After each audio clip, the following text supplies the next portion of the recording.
1930 ve 1940 yılları, bilimin hızla ilerlediği ve birçok radikal denemenin yapıldığı bir dönemdi. Bu dönemde Sovyetler Birliği'nde yaşam ve ölüm arasındaki sınırları zorlayan bazı deneyler gerçekleştirildi. Bu deneylerden biri, Experiments in the Revival of Organisms, yani organizmaların canlandırılması deneyleri olarak bilinir ve bu çalışmanın başında Sovyet bilim insanı Dr. Sergey Brukhonenko bulunuyordu. Dr. Brukhonenko'nun deneyleri, esas olarak köpekler üzerinde yoğunlaştı. Bu köpekler, ölümlerinin ardından yeniden hayata döndürülmeye çalışıldı. Bu deneylerde kullanılan en önemli cihazlardan biri, Brukhonenko tarafından geliştirilen ve otoklav kancası ve otojektör olarak bilinen bir makineydi. Bu cihaz, ölü köpeklerin kan dolaşımını ve solunumunu sağlayarak organlarının işlevini sürdürmesine olanak tanıyordu.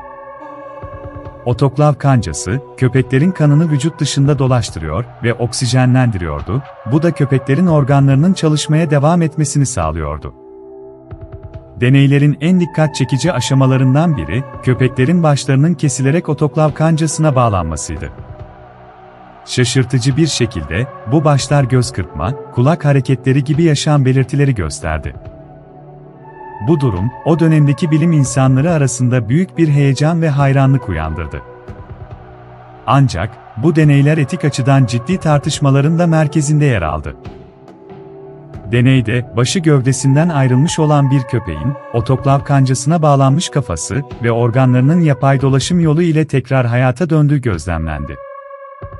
Köpeğin vücudundan ayrılmış olan başı, çevresel etkenlere tamamen tepki veriyordu. Ve koku alma yetisini kaybetmemişti, ışığa karşı duyarlılığını koruyordu ve seslere tepki veriyordu. Yani, bütün çevresel ve duysal etkenlere karşı hala duyarlıydı. Korkunç bir şekilde, başı gövdeden ayrılmış olmasına rağmen yutkunma refleksini gerçekleştirebiliyor ve gözleriyle etrafını izleyebiliyordu. Deneyi gerçekleştiren bilim insanlarını dahi gözleriyle takip edebiliyordu. Bu durum, bilim insanlarının yapay dolaşım sistemi kullanarak, vücuttan ayrılmış bir başın bile hayatta tutulabileceğini göstermesi açısından oldukça çarpıcı ve ürkütücüydü.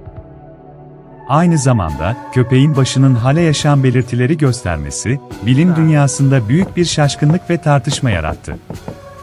Çünkü bu deney, canlı bir organizmanın sadece dolaşım sistemi yardımıyla hayatta tutulabileceğini ve beyin fonksiyonlarının bu şekilde sürdürülebileceğini kanıtlar nitelikteydi.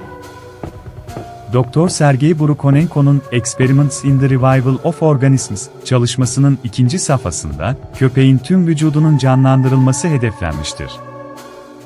Bu safha, organların vücuttan çıkarılarak dışarıda çalıştırılması ve ardından tekrar vücuda yerleştirilmesi süreçlerini içerir ve detaylı adımlar halinde şöyle açıklanabilir. O aşamanın ilk adımı, köpeğin ameliyat için hazırlanmasıdır. Köpek, anestezi altında iken, cerrahlar steril bir ortamda çalışarak göğsünü açar ve kalp ve akciğerleri ortaya çıkarır. Bu organlar, dışarıda çalıştırılmak üzere dikkatlice otokol kancası adı verilen cihaza bağlanır. Kalp ve akciğerler, cerrahi aletler kullanılarak yerlerinden dikkatlice çıkarılır. Bu işlem sırasında kan damarları ve solunum yolları dikkatle korunur ve organların zarar görmemesi için özen gösterilir. Kalp ve akciğerler çıkarıldıktan sonra, otokol kancasına bağlanır. Bu cihaz, organların işlevlerini sürdürebilmesi için gerekli kan dolaşımını ve oksijenlemeyi sağlar. Kalp, cihazın yardımıyla ritmik olarak atmaya devam ederken, akciğerler solunum hareketlerini sürdürür.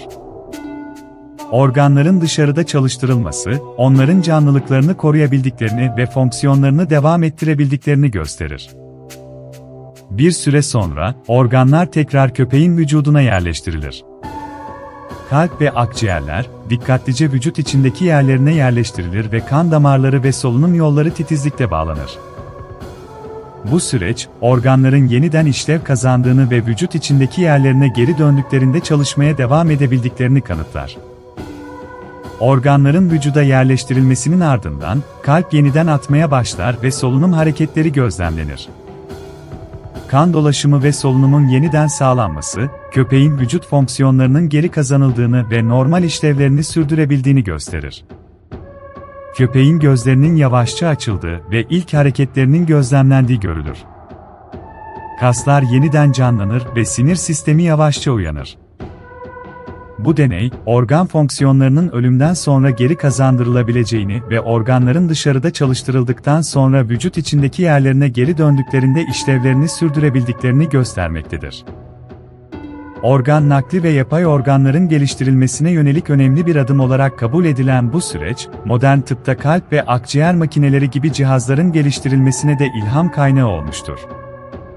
Kalp ve akciğer makineleri, cerrahi müdahaleler sırasında hastaların kan dolaşımını ve oksijenlenmesini sağlayarak hayat kurtarıcı bir rol oynamaktadır. Brukhonenko'nun deneyleri, yaşam ve ölüm arasındaki sınırları zorlayan ve organların işlevlerinin ölümden sonra geri kazandırılabileceğini gösteren önemli bir çalışma olarak kabul edilir. Köpeğin gözlerini açtığı an, sinir sisteminin yeniden işlev kazandığını ve beyin aktivitesinin geri döndüğünü gösterir.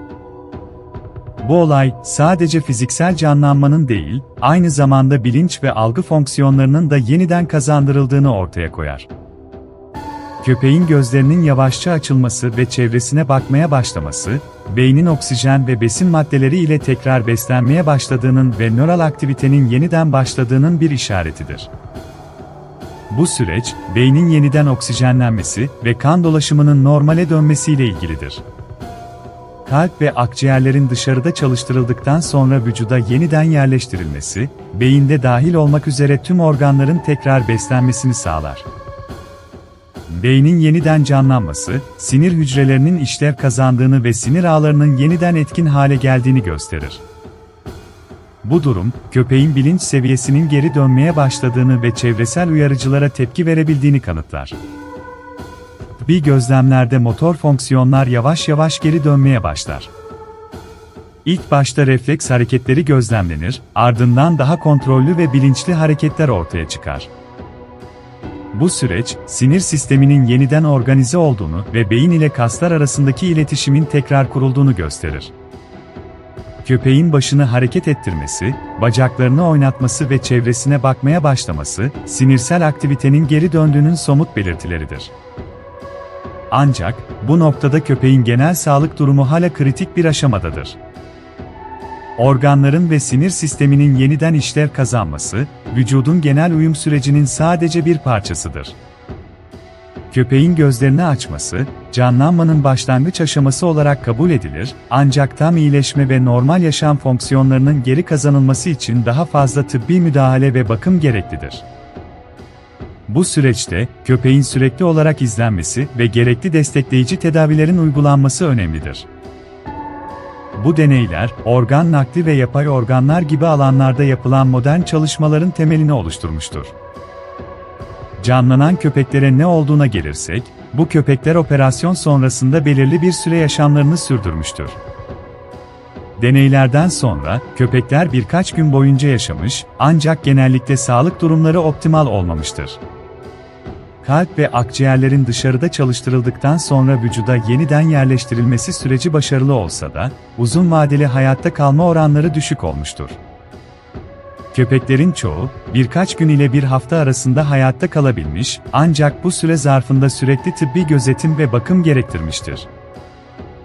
Bu deneylerin gösterdiği önemli bir nokta, organların ölümden sonra yeniden işlev kazandırılabileceği, ancak bu işlemin karmaşıklığı ve vücut üzerinde yarattığı stresin, organizmanın uzun süreli hayatta kalma yeteneğini sınırladığıdır. Köpekler, operasyon sonrası dönemde, normal yaşam fonksiyonlarını sürdürmekte zorlanmış ve organların tam anlamıyla uyum sağlaması her zaman mümkün olmamıştır. Bu gözlemler, modern tıbbın organ nakli ve yapay organlar konusundaki anlayışını derinleştirmiş ve bu alanlardaki çalışmaların daha ileriye taşınmasına katkıda bulunmuştur. Yaptığı korkunç deneyler ile tarihin Frankenstein doktoru olarak bilinen bilim adamı Brukhonenko, 1951'den 1958'e kadar, deneysel cerrahi cihazlar ve enstrümanlar enstitüsüne liderlik etti. Köpeklerle yaptığı deneylerin ardından Brukhonenko'ya insan kadavralarıyla yaptığı otojektör deneylerine devam etme izni verildi. Ancak bu deneyler cesaret verici sonuçlar üretmedi ve Brukhonenko'nun Sovyet liderliğinin gözünden düşmesine neden oldu. Burukonenko 20 Nisan 1960'ta rektal kanserden öldü. 1965'te, ölümünden 5 yıl sonra Burukonenko, yapay kan dolaşımına ilişkin bilgiyi ilerletmesi ve gelecekteki gelişmeler için zemin hazırlaması nedeniyle ölümünden sonra Lenin ödülüne layık görüldü. Kanala destek olmak amaçlı, videoyu beğenmeyi, abone olmayı, yorum yapmayı ve bildirimleri açmayı lütfen unutmayınız. Her yeni video için iyi seyirler.